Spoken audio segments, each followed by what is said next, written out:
বন্ধু তোদের কোনো কাজ কাম আছে নাকি এখন? আমার এখন মোটামুটি কোনো কাজ কাম নেই। বৃষ্টির দিনে আর কি কাজ, এই ছাতি নিয়ে বাড়িতে বেরোইছি, এখন দোকানে যে চা বিস্কুট খাবো। না রে ভাই, আমারও কোনো কাজ কাম নেই রে ভাই। তোদের কোনো কাজ যেহেতু নেই, চল কুপসাটা কেটে জাগ দিয়ে গে। ওরে আমার ছে গরু রয়েছে বাড়ি, সব বিচলি কাটতে তো মনে নেই, আমি গেলাম তাহলে। হ্যাঁ ও রে, এই যে সে হাট বেলা শেষ হয়ে গেল, বাজার না করলে আমার বৌতি হবে না, আমি চলে গেলাম।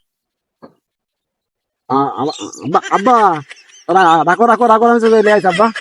তাহলে আবার কি, এরও কাজ ওরও কাজ, আর আমি একাই পাটের ভুইতেছে কি করবা নে? তাহলে এখানে বসে একটু মাল মুল খাওয়া লাইন ঘাট করি, ফোন টোন দি। ওরে আল্লাহ, আমার তো সকালে খোল আর ভুসি মাখাই দিয়ে আসলাম, গরু এখন আর লাগবে না। বন্ধু লাইন কর লাইন কর। আব্বা আমি এখন আসছি না আব্বা। ও বন্ধু লাইন কর লাইন কর। কি মাল খাওয়ার লাইন করছিস আমার থেকে? হ্যাঁ, আমি 3 দিন আগে 5 প্যাকেট বাজার করে নিয়ে আসছি, চল মালের লাইন কর যা। তাহলে কি সবাই যখন চলে আসলি ওই ফোন দিলাম, মালের লাইন হয়ে গিয়েছে, টাকা লাগবে 2000। তা দে তোরা কিছু কিছু টাকা মাকা দে। পকেটে টাকা, এত টাকা পকেটে তো সুতো তো নেই। পকেটে ধুলো আসলো কোন অন্তরে, এই পকেট দেখি দিনি, এই পকেটেও তো তাই।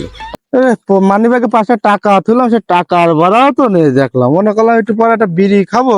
বন্ধু আমার কাছে কোনো টাকা মাকা নেই বলে। তাহলে আর কি, তোদের কাছে যখন টাকা মাকা নেই, আমার কাছে অল্প করে টাকা আছে, আমি ওই টাকা দিয়ে অল্প একটু মাল নিয়ে এসে একা একাই খাই, আর কি করবো। আজ টাকা নেই বলে বন্ধু তুইও গেলি ভুলে। এই টাকার কারণে কত বন্ধুত্ব যে নষ্ট হয়ে যায়।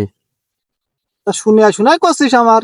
তাহলে আর কি, তোদের কাছে এখন টাকা মাকা নেই, অল্প করে টাকা আছে আমার কাছে, চল ওই দিয়ে ভাগ করে খাবা নেই। চলো যাই।